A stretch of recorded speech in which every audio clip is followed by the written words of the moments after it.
사실 제가 하기에는 조금 어려운 말이죠. 예. 그러나 우리가 사실 이 신앙생활을 한다고 했을 때 이렇게 제가 이 목사 안수를 앞두고 마음이 좋지 않았어요. 네, 주변에 부목사님들이 축하한다고, 이제 아는 지인 목사님들이 축하한다고 얘기하시면서 하나같이 이제 농담 반 진담 반으로 다행이야 이러시는 거죠. 왜 다행이에요? 나 혼자 가는 게 아니어서 다행이야. 근데 몇몇 분들 이렇게 얘기를 들어보니까요, 목사 안수를 받고 나서요 몇 배로 고난이 찾아온대요. 어떻게 안수를 누가 많은 기도 부탁드립니다. 많은 기도 부탁드립니다. 네. 그러면서 이제 저한테 자기가 혼자 가는 게 아니라 노대현 강사가 같이 가줘서 다행이다. 뭐 그러면서 이제 뭐 축하도 받고 뭐 미리 위로도 땡겨서 받고 뭐 기도 많이 하라고 이제 축하 인사를 미리 들었는데요. 근데 오늘 본문도요, 그렇습니다. 우리가 특세를 앞두고 있고 또 이제 새생명축제 이런 행사들을 앞두고 있을 때 우리가 항상 먼저 고려해야 할 것은 이 새생명축제나 이 새벽 예배가 사실은 우리가 외부적으로 봤을 때는 태신자를 우리가 품고 기도하고 약간 이제 다른 사람들의 축제 같잖아요. 그러니까 그러니까 이 초청하는 사람들을 위한 축제 같지만 사실 이런 행사들이나 이런 기도를 하나님께서 우리에게 하시게 하실 때는요, 사실은 저희를 더욱 저희의 그릇을 넓힐 준비를 하나님이 하신다고 저는 생각됩니다. 그래서 이때 다른 영혼도 품고 또 그 영혼을 위해서 무릎 꿇는 시간이 하나님 필요하신 것 같구나. 또 그 영혼을 위해서 이때라도 내가 눈물을 흘리게 하시려고 하시는구나. 그러면서 사실은 태신자도 중요하지만 우리의 영혼을 하나님이 한 단계 더 성숙시키시는 시간인 것 같습니다. 특별히 오늘 본문에서는 우리가 다 읽진 않았지만 이 여호사밧이라는 왕이 등장합니다.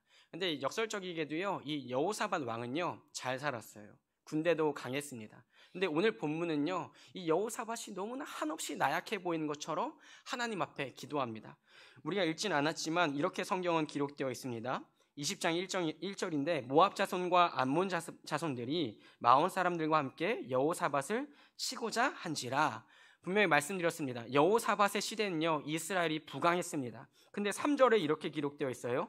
여호사밧이 두려워하여 여호와께로 낯을 향하여 간구하고 온 유다 백성에게 금식하라 공포하매.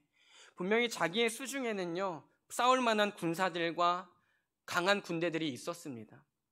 우리가 읽진 않았지만 17장 18장에 부국강병했더라, 이 군사들이 많았더라, 이런 얘기가 나오거든요.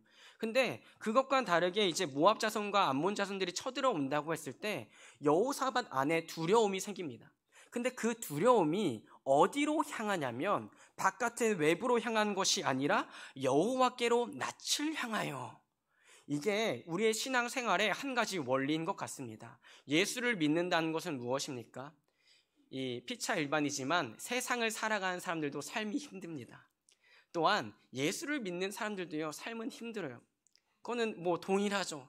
근데 그 가운데서 그 어려움과 두려움과 힘듦을 어느 방향으로 얼굴을 향하느냐가 차이가 있는 것입니다. 세상은 본인들끼리 그리고 자신이 원하는 방식과 자신의 손에 쥐어진 것에 얼굴을 향합니다. 그리고 그것을 가지고 문제를 해결하려고 합니다. 하지만 교회라는 공동체는 독특하죠. 그 모든 문제들 앞에 그 모든 문제들을 해결할 수 있는 자신의 수중에 있는 것을 가지고 나아가는 것이 아니라 다시 모든 것을 내려놓고 하나님 앞에 얼굴을 드는 것입니다. 그리고 모든 백성들에게 금식을 선포합니다. 그러자 오늘 본문입니다. 여호와의 영이 회중 가운데서 레위 사람 야하시엘에게 임하셨으니, 그 두렵고 떨리는 마음으로 하나님 앞에 얼굴을 들었을 때에, 금식을 공포했을 때에, 또한 우리가 이제 하나님 앞에 어떻게 살겠습니까? 솔로몬에게 주신 성전의 약속을 기억하면서 우리가 읽진 않았지만 9절에 만일 재앙이나 난리나 견책이나 전염병이나 기근이 우리에게 임하면 주의 이름이 이 성전에 있으니 우리가 이 성전 앞과 주 앞에 서서 이 환난 가운데에서 주께 부르짖은즉 들으시고 구원하시리라 하였나이다. 여호사밧이 얼마나 깨어있는 왕인지 이 대목에서 드러나는 것입니다. 그는 비단 하나님께 우리 좀 도와주세요라고 마무리하는 것이 아니라 하나님, 이 성전을 두고 하나님이 하신 약속이 있지 않으십니까? 솔로몬으로 말미암아 이 성전을 지으셨을 때 하나님이 약속해 주신 것이 있지 않습니까? 그 약속 이제 지켜주셔야 합니다. 우리 인생에도 하나님이 주신 약속이 있습니다. 어떤 약속입니까? 우리 인생에 성령을 주신다는 그 약속, 그 성령으로 말미암아 우리를 지키신다는 그 약속, 그 약속 때문에 힘든 삶과 어려움 가운데서도 우리의 낯을 다시 하나님께로 들게 하는 것입니다. 그리고 우리는 자녀의 권세로서 무엇을 가집니까? 세상이 우리를 우겨싸는 것 같아도 다시 하나님 앞으로 나올 수 있는 그 은혜가 자녀인 우리에게 부어진 권세인 것입니다. 그것을 자랑하는 게 새생명 축제 아닙니까? 저 사람은 왜 교회를 갈까? 왜 예배에 나갈까? 왜 금요일 저녁마다 시간이 안 된다고 얘기할까? 아, 그런 일이 있어가 아니라 기도하러 가야 돼. 왜 기도해? 집에서 예배 드려도 되지 않아? 아니, 하나님이 기다리시니까. 그게 자녀의 권세인 것이죠. 하나님 앞에 슬픈 마음을 가지고 마음껏 쏟아내는 것. 어떤 부모가 얄궂게 자신 앞에서 우는 자녀를 매몰차게 내보내겠습니까? 오히려 부모가 울면 더 울었죠. 그게 우리 하나님이신 것입니다. 이 성전을 두고 그 약속을 기억하면서 여호사밧이 기도할 때에 하나님은 침묵하지 않으시고 겸손함으로 자기 앞에 얼굴을 든 이 여호사밧과 이스라엘 백성에게 어떻게 얘기하십니까? 15절 야하시알이 이르되 온 유다와 예루살렘 주민과 여호사밧 왕이여 들을지어다. 여호와께서 이같이 너희에게 말씀하시기를 너희는 이 큰 무리로 말미암아 두려워하거나 놀라지 말라. 이 전쟁은 너희에게 속한 것이 아니요 하나님께 속한 것이니라. 지금 전쟁의 대상이 누구였습니까? 이스라엘과 이방 민족이었습니다. 근데 이 여호사밧이 그 앞에 바짝 무릎을 꿇고 주님, 우리를 도와주셔야 합니다. 약속의 근거가 이 성전에 있지 않습니까? 라고 고백할 때에, 즉 쉽게 더 표현한다면 그가 기도할 때에, 이스라엘 백성이 기도할 때에 하나님은 그 전쟁의 주체를 변환시켜 주시는 것입니다. 이제 너희와 그들의 싸움이 아니라 나와 그들의 싸움이 될 것이다. 그 뒤에 후반절에는요, 야, 너희는 준비할 것 없어. 그냥 찬양만 해. 내가 정리할 테니까. 그게 하나님의 싸움입니다. 이 싸움으로 바뀌어나가는 과정 가운데 무엇이 가장 중요합니까? 하나님은 기도를 통해서 역사하신다는 것입니다.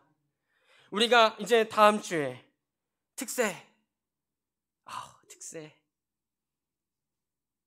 특세가 우리에게 찾아오고 있습니다. 어떤 분에게는 마음의 부담으로 찾아올 수도 있고, 또 요즘 새벽이 차더라고요. 그 추운 가운데 특세를 해야 될까? 하지만 그 특세를 통해서 하나님은 일하실 준비를 하신다고 저는 믿습니다. 우리가 기도할 때에 그 큰 산 같던 태신자의 마음이 움직이기를 저는 소망합니다. 우리가 기도할 때에 하나님이 이제 너와 그 태신자의 영적 싸움이 아니라 나와 그 영혼의 싸움이다. 하나님이 나서면요, 이미 그 게임은 끝난 거예요. 이미 그 승부는 끝난 겁니다. 우리에게 기도하게 하시고 그 다음 우리에게 뭘 준비하세요? 야, 너는 찬양만 하면서 영광 돌릴 준비만 하고 있어. 이미 게임은 끝났으니까.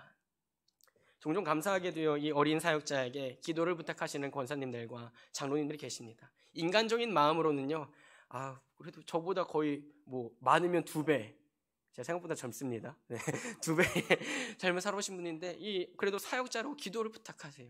그럼 또 이 한켠에는 부담과 한켠에는 또 나에게 기도하게 하심으로 나에게 주실 은혜가 있고, 또한 기도하게 하는 그 영혼을 위한 은혜가 준비되어 있기 때문에 나한테 이렇게 의탁하신구나 하는 생각이 들곤 합니다.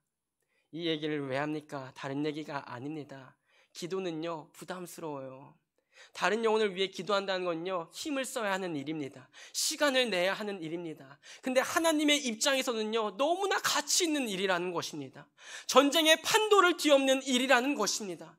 만약 여호사밧이 두려워하지 않고 내 힘으로 싸워보겠다면 분명히 희생이 나야 끝납니다. 이길지언정 희생이 나야 끝나는 문제입니다. 하지만 그 안에 두려움이 생겼고 그 두려움의 방향을 하나님께로 돌렸을 때에 하나님은 너희는 가만히 있어서 이제 내가 이 전쟁을 어떻게 승리하는지 보게 될 것이다 라고 얘기하시는 것입니다. 세상 사람들이 보기에 기도만큼 어리석은 일이 어디 있습니까? 그냥 앉아서 뭔가 중언부언하는 것 같고, 왜 갑자기 제 집사람이 들어왔는데 눈이 퉁퉁 부어서 오고, 이 안 믿는 남편이 보면 금요일만 내 아내가 나갔다면 눈이 퉁퉁 부어서 오고, 울었어? 근데 그 일을요, 하나님이 가장 귀하게 여기신다는 것입니다. 그리고 냉정하게 우리가 한번 생각해 본다면 기도 외에는 우리가 할 수 있는 일이 없습니다. 우리의 노력으로 다른 영혼이 구원받을 수 없습니다. 심지어 우리 영혼도 그렇지 않습니까? 예수 그리스도의 이름 외에는 우리를 구원할 만한 이름이 없습니다. 근데 더욱 놀라운 것은 뭔 줄 아세요? 우리의 영혼을 위해서 기도했던 사람이 있었다는 것입니다. 제 얘기 잠깐 드리겠지만, 제가 아직도 잊혀지지 않는 것, 목사 안수를 앞두고서 잊혀지지 않는 것은요, 다른 것이 아닙니다. 수련회 때마다 내 등에 손을 올려놓고 기도해 주셨던 그 선생님들의 기도는요, 제가 절대 잊지 못합니다. 어렸을 때는요, 뭘 알아요? 왜 이 선생님이 부담스럽게 내 등에 손을 얹고 그리고 막 펑펑 우세요?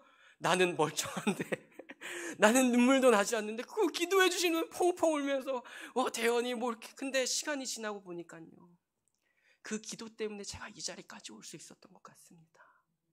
우리가 하는 기도가 아무 의미가 없는 것 같고, 기도를 받는 당사자들이 아무것도 모르는 것 같지만, 하나님은 아시고 하나님은 그 기도를 기다리심으로 말미암아 그 영혼의 수확을 하나님은 보게 하신다는 거예요. 누가 알까요? 그 영혼이 돌아올 때에 우연히 우리 교회에 왔나?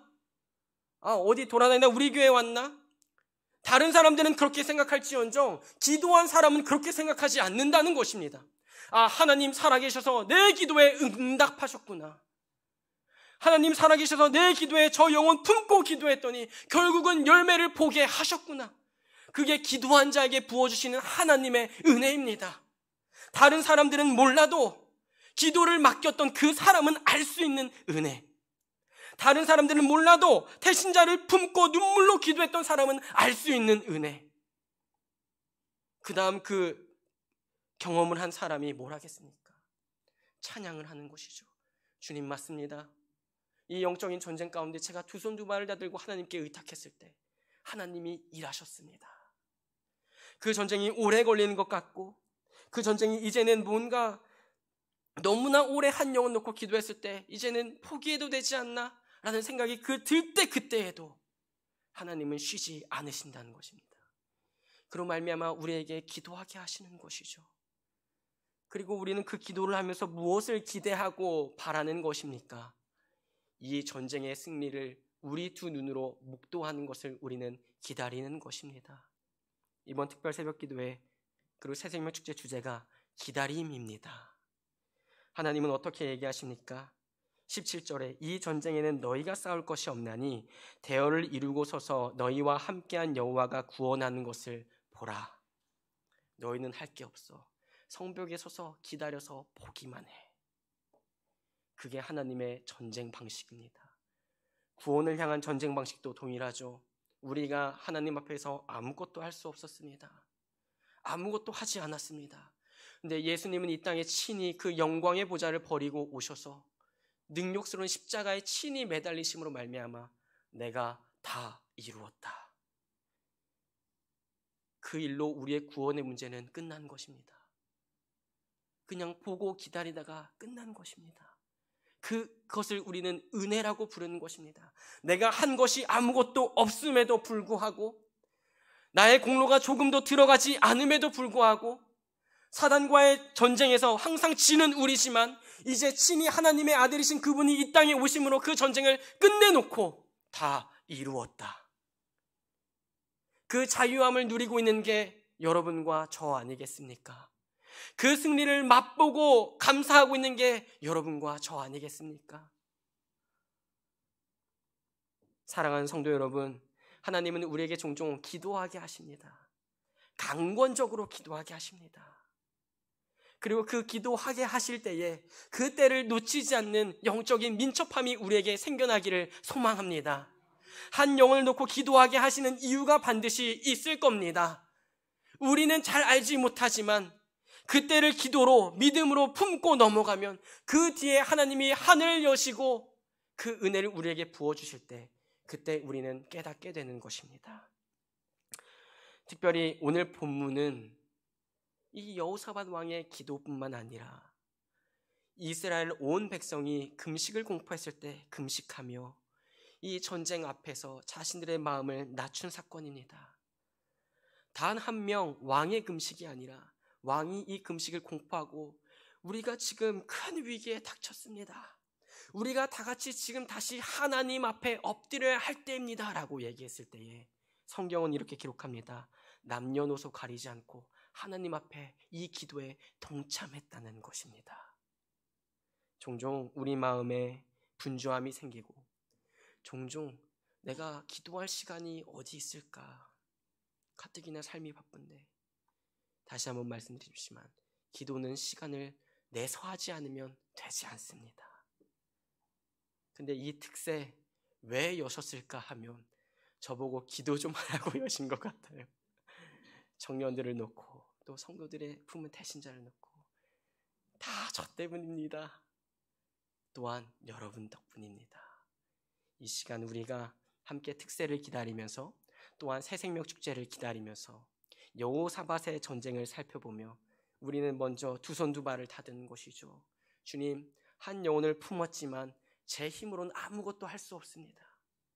주님의 하나님 앞에 다시 내 얼굴을 올려드립니다. 주님 외에는 우리를 건지실 분이 없으십니다. 주님, 내 영혼도 예수의 이름으로 건져내 주시지 않았습니까? 이 영혼도 주님의 이름으로 건져내 주십시오. 두 번째로는 우리가 기대할 것은 무엇입니까? 하나님 앞에 얼굴을 들고 우리의 무력함을 선언하고 기도할 때에 그 기도를 들으시는 하나님이 살아계시다는 것을 우리는 기다리는 것입니다. 주님, 이 모든 전쟁과 이 모든 일의 결과는 우리는 모르지만 말씀을 통하여서 우리에게 이 응답을 미리 주실 때에 주님, 이 전쟁은 이미 승리한 전쟁인 줄 믿습니다. 그게 얼마나 걸릴지 몰라도 오늘 우리에게 너희는 그냥 서서 보라고 말씀하시는 하나님, 그 기도의 자리에서 우리는 기도밖에, 죄송합니다, 이렇게 표현해서 죄송하지만 기도밖에 할 게 없지만 하나님은 할 것이 너무나 많으시다는 것입니다. 친히 나가시고 싸워주시고 싸운 그 모든 후에 그 보물들이 남거든요. 전쟁이 이기고 나서 보물들이 남는데 그 보물들 하나님 갖지 않으세요. 야, 전쟁 끝났으니까 너희가 와서 이거 다 가져가. 얼마나 많으면 사흘 동안 가져갔대요. 그 풍성한 영적 은혜와 복들이 여러분에게 쏟아지기를 소망합니다. 이스라엘 전쟁하지 않았습니다. 하나님께 기도하고 기다렸습니다. 근데 하나님은 그 기도한 이스라엘을요, 기쁨으로 받아주신 거예요. 그리고 하나님이 친히 싸우셨음에도요, 그 전리품의 권한은 하나님께 있는데 하나님은 이거 필요 없어. 나는 원래 필요 없어. 나는 너희의 기도가 필요했어. 너희가 나를 바라보는 게 내가 가장 큰 기쁨이다. 그게 부모의 기쁨이고 아버지의 기쁨인 것이죠. 우리가 이 특세를 기다리면서 방금 나눴지만 두 번째로는 하나님의 일하심을 기다리는 우리가 되었으면 좋겠습니다. 그리고 마지막으로는 그 전쟁의 승리를 다 끝나는 그날, 죄송합니다. 언제 해야 될지 모르지만 우리가 눈물로 기도했던 그 영혼이 하나님 앞으로 돌아오는 그날, 우리의 입술에는 하나님을 향한 찬양과 영광이 마르지 않을 것임을 우리는 믿어야 합니다. 말씀을 마무리하려고 합니다. 우리가 이 자리에 있기까지 하나님은 누군가를 사용하셔서 기도하셨습니다. 또 이제 우리는 살아있는 교회답게 새로운 생명을 품고 출산의 과정을 겪고 산고도 겪고 출산의 과정을 겪어내려고 하나님은 우리를 준비시키시고 있습니다. 이번 특세 그리고 새생명 축제 하나님을 먼저 경험하는 우리가 되기를 소망합니다. 그리고 오늘의 말씀처럼 두려움과 떨림 가운데서 에이 되겠어? 라는 불신의 마음도 사실 우리라고 하면 불편하실까봐 제 마음에도 조금 있거든요. 저도 태신자 2명을 작정했는데 될까? 그래서 전화 한번 해보고, 근데 그럼에도 다시 그 얼굴을 그 사람에게 돌리는 것이 아니라, 내게 돌리는 것이 아니라 하나님께 돌림으로, 하나님 두 손 두 발 다 들었습니다. 그 영혼 주님의 것입니다. 저는 기다림으로 기도만 하겠습니다. 그 고백이 남는 이번 특세 그리고 새생명 축제가 되기를